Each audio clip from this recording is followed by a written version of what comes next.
Sowa story murakaza neza iwabo w'amateka n'ibigezweho. Kuvyukuri Satani yaragwanye n'Imana, Satani arataka, Satani avogera Imana, arayitera mwijuru, ahungabanya umutekano w'Imana, haba intambara mwijuru ihuza Imana na Satani.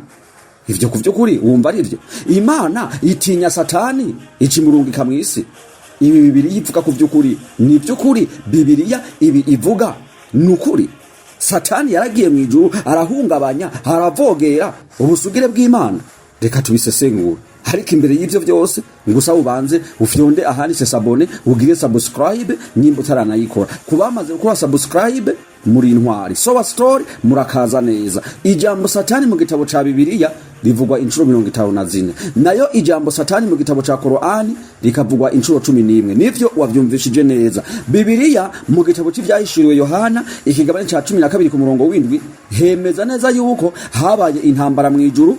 Iyo ntambara yatewe na Satani, maze Imana Satani baratakana bumvirizanya imitsi. Nivyo wavyumvishije neza. Ivyo vyanditse mu gitabo cy'ivyahishuriwe Yohana ikigabane ca 12 uhereye ku murongo w'indwi. Professor Jankovic ati kwemera yuko mwijuru habaye intambara niyo myumvire ipfuye gusumba iyindi myumvire yose. Nivyo wavyumvishije neza. Ayo n'amajambo ya Professor Jankovic mu gitabo ciwe yise Source d'Orgueil. Nivyo wavyumvishije neza. Professor Jankovic abandanya avuga ati kandi kwemera yuko mwijuru habaye intambara no kutamenya ubushobozi bw'Imana ingene bungana. Nivyo wavyumvishije neza. Kubafise imyumvire ya Gikristo bizera yuko Satani yaje kwisi avuye mwijuru muri iyo ntambara yamuhuje n'Imana, maze acinzwe Imana imurungika kwisi aza kubangaha kuri inosi. Ivyo byanditse mu gitabo cy'ivyahishuriwe Yohana muri Bibiliya 12 ku murongo w'indwi. Haravuga hati mwijuru havyuka intambara. Nivyo wavyumvishije neza, niko handitse. Mwijuru havyuka intambara. Mikayeli n'abamarayika biwe baragwanya ca gisato. Igisato kiragwana n'abamarayika bacu. Ntibatsinda kandi mwijuru abaho hakiboneka ca gisato c'amahero kirakorogwa nico yanzoka. Ya mbere yitwa umugwanizi, irindi ni Satani. Nico kizimiza habari kwisi bose. Nivyo wavyumvishije neza. Ivyo byanditse mu vyahishuriwe Yohana. Nimba mwijuru haravyutse intambara, ubwo kuvyukuri wewe uravyemera yuko mwijuru habaye intambara Satani yateje mwijuru ahangara n'Imana nkuko byanditse muri Bibiliya? Nimba Satani nkuko uyu murongo ubigaragaje yarakorowe akororerwa kwisi, abavuga yuko Satani yabaye ikuzimu, ivyo bintu kuvyukuri bo babivana hehe? Haravuga ko Yesu yagiye ikuzimu ngo acafata Satani ngo aramuboha, ngo acamwaka ubushobozi yarafise, ngo acamwaka n'imfunguzo z'ikuzimu, maze ikuzimu ngo acarahugara. Ikibazo woca wibaza, nimba Satani Yesu yaramufashe akamwaka ubushobozi, uyu munsi abantu bageragezwa bakaja mu vyaha bagakora ibikorwa vya gisatani, ubwo bushobozi Satani yabuvanye hehe? Kandi harabavuga yuko Yesu yace Satani ubushobozi.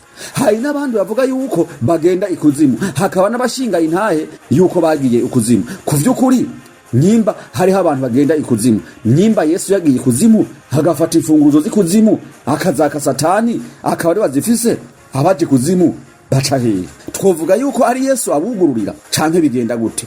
Mutubwire muri commentaire ingene abantu bagenda kuzimu bashikayo kandi imfunguzo z'ikuzimu zifise Yesu. Kubafise imyumvire ya Kisilamu bizera yuko Satani yirukanwe kubera ukwanka guha icubahiro Adamu, ngo Imana imaze kumuha itegeko ryo kumwubamira, maze Satani yanka kubamira Adamu, Imana iciramuhana. Ntabwo abayisilamu bizera yuko Satani yavuye mwijuru kubera intambara ateye n'Imana. Eka siko bimeze. Ivyo bigaragara muri Korani ikigabane ca 2 ku murongo wa 34. Niho hagaragaza neza yuko Satani cyatumye yirukanwa mwijuru nuko yaramaze kwanka itegeko yahawe n'Imana ryo guha icubahiro Adamu ngo amwubamire, kubera Imana yari imaze gutanga iryo tegeko. None kuvyukuri wewe uremera ivyo Bibiliya ivuga yuko Satani yaduze mwijuru arataka, aragwana, avogera, ahungabanya umutekano w'Imana mwijuru, maze intambara irareta mwijuru? Ijuru abantu basaba ijoro n'umutaga, bakorera ijoro n'umutaga